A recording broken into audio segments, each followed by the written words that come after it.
well do you know your history? How well do you know your heritage? It's another beautiful day on Heritage with Oloije Oikokai. And today on Heritage, we'll be looking at museum outside museum. All right. Now, someone will be asking, what is museum outside museum? Yes, there are some artifacts that are not found in the museum. Now, we have the curator of Benin Museum that will be giving us insight on these artifacts that are not being found inside the museum. Wherever you are, it is Heritage on ITV, and we'll be letting you in on history that you don't know ever existed. Don't go nowhere.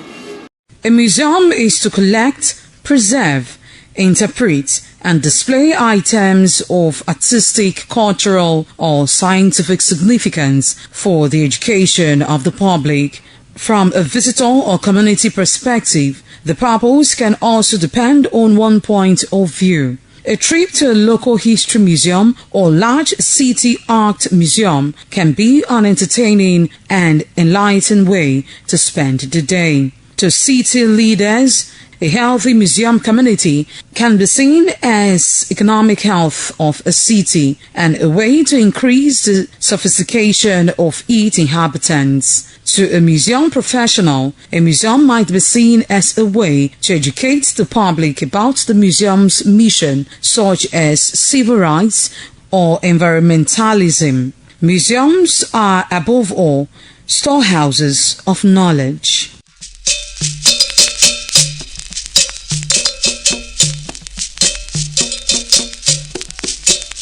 Hello, Agagbido.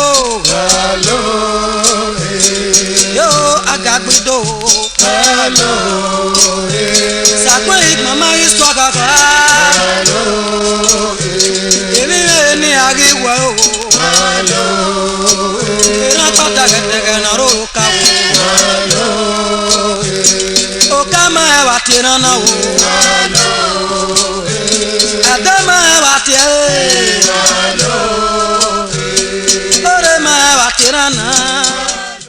A museum is actually a confined space, so definitely we have constraints on space. The statues you are talking about are quite large, and usually statues are meant to be outside. I distinguish here between museums beyond the showcase, because in their own rights, you can call them museums, a collection of such statues like we have them in Ring Road. Museums, outside museums, museums without walls, museums beyond the showcase. So that's why we are happy that they exist in the first place, because they help to tell us, extend our narratives that we have in the museums. So that what we have in the museum, because of the space issue I just mentioned, are smaller artifacts, smaller objects that we can put in showcases, so that our visitors can come and learn about our past. The statues are meant to be outside, so there's nothing strange about it.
Today, the focus of the program is about museum outside museum. Oba Vorame Square in Benin City Center, statues are present with different storylines. First is Asoro, a general in Benin Army who helped to secure the city during the Benin invasion by the Britain Army.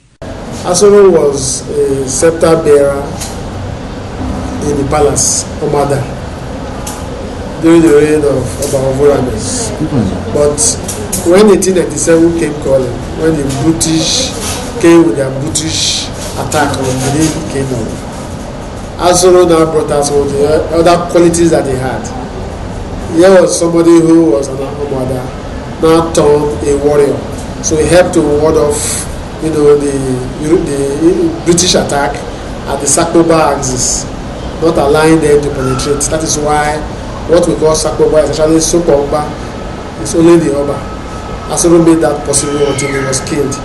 So the statue we have there depicts his activities, his actions, where he was able to kill a lot of British soldiers before he himself was killed in the process. So he was a hero, and he was so deified with that statue.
General Ebihimi, the Benin general, who detected the Akpakpava axis of the city during the Britain invasion. General Ebihimi, that's the name. Now he too, like Asoro, helped to ward off the British soldiers, but this time at the Akpava's flank, not allowing them to penetrate. Now these are heroes who stood to be counted when the heat of the war and the battle with the British was on. Of course, you know that in 1897 yes, the British came and left sorrow, tears and blood in their wake. But we have a lot of Beninese who rose to the occasion. There are big names like Olombo Shere and the rest. But we have other names that are not quite popular. One of them is General Ibikimi, and that's why he too was honored with a statue at Akpaba end. But that was where he fought, to ward off. Princess Adesua, born into the family of Ezomo of Uzebu of Benin, a very proud Benin lady, the curator of Benin Museum, Theophilus Umogbai, shed more lights. Adesua's story is very popular. There's a song for her that talks about Adesua Modoyan. Now she was a thing of beauty. I don't know how to describe it. She's reputed to be very, very pretty, the pretty daughter of Ezomo of Zebu. Ezomo was a General Simo, like the commander-in-chief of the armed forces of the Benin Kingdom. And today that title is one of the Uzama. Now, this lady was very pretty, and the story went like that the father actually betrothed her to the king there, King Buddha, sorry. That was in the 18th century. But when he became Oba, we learned that he took him, and some people came from Ubuluku, the Obi of Ubuluku, Olise, came around and assisted with some of their medicines, and the Oba became well again. After which he requested that he wanted Adesua's wife. The father, Ezomo, didn't like that. He didn't subscribe to it. But somehow, through different spiritual means, he was able to lure Adesua to Buluku. On getting there, she turned down his amorous overtures for her to become one of his wives. And she was a very proud princess of Benin Kingdom. Not arrogant, but proud. Why wouldn't she be proud when she had reasons to be so? Very pretty, one of the prettiest that we've had in history.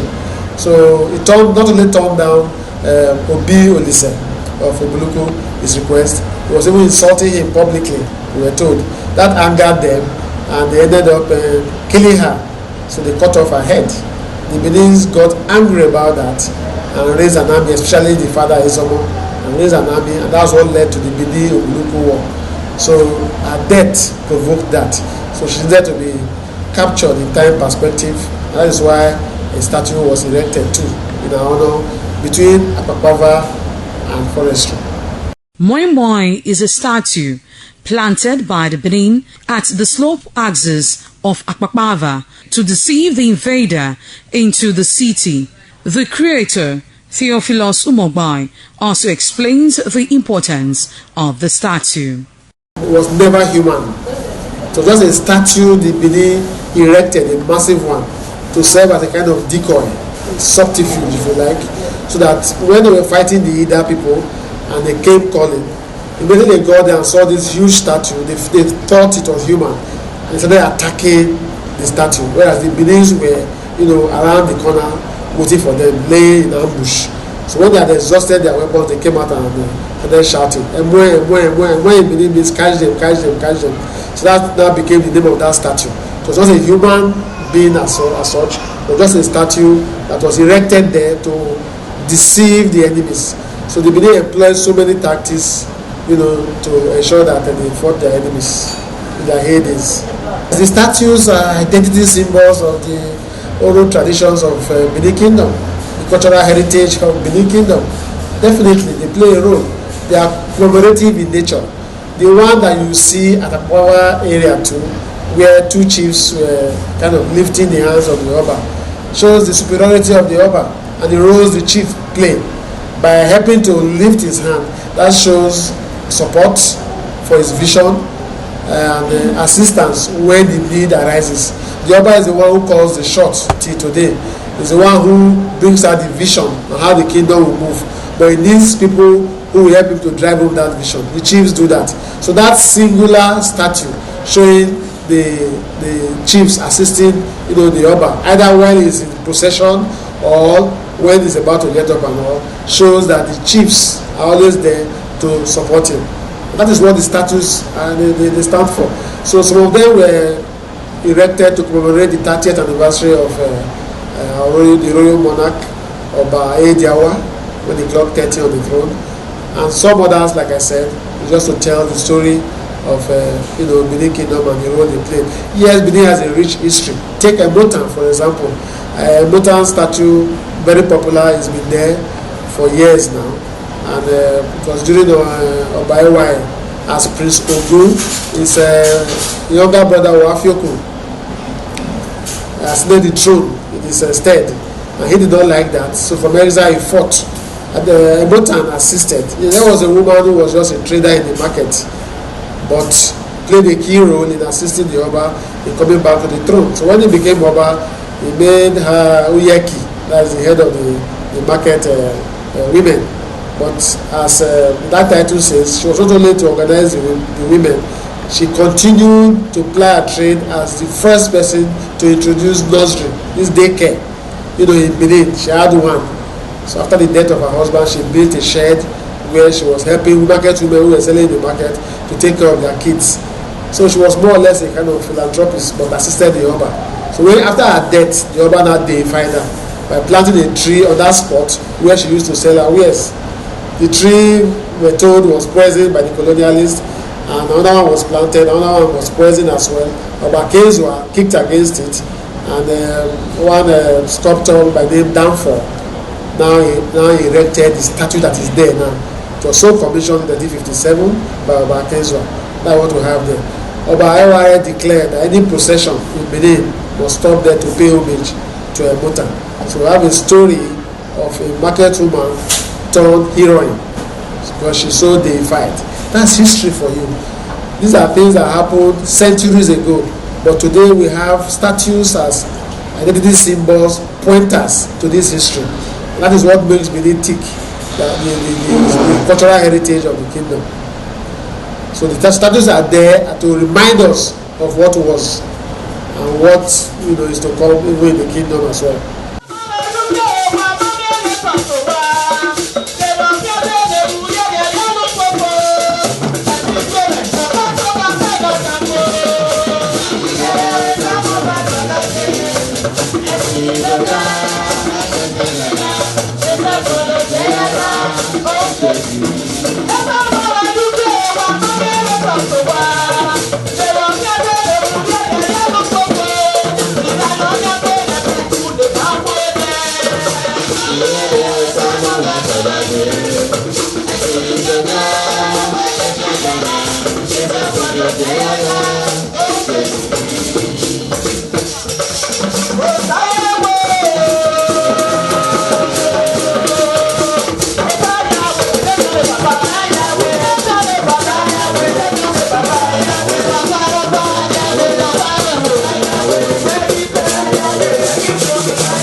right, you have seen it all. Now you know museum outside museum. You have seen the artifacts, you have seen the history, and you now know what they stand for.